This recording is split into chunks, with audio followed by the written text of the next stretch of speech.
Hello ဒါကတော့ကျွန်တော်တို့ဒူဘိုင်းမှာနေတဲ့အဆောင်ဖြစ်ပါတယ် duty free အဆောင်တွေဖြစ်ပါတယ်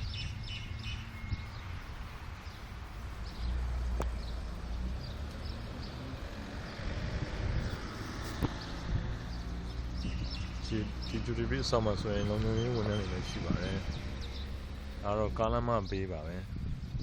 ဆောင်တွေကတက်ရက်ပြီးတော့ဆောင်တွေအရှိမှလည်း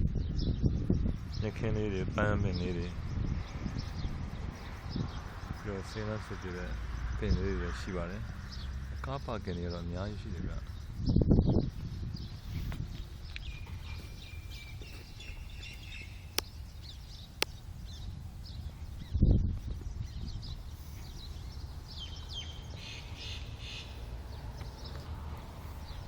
ု့ရှိအောင်လည်းဆိုရအများကြီး private လုပ်ထားပါတယ်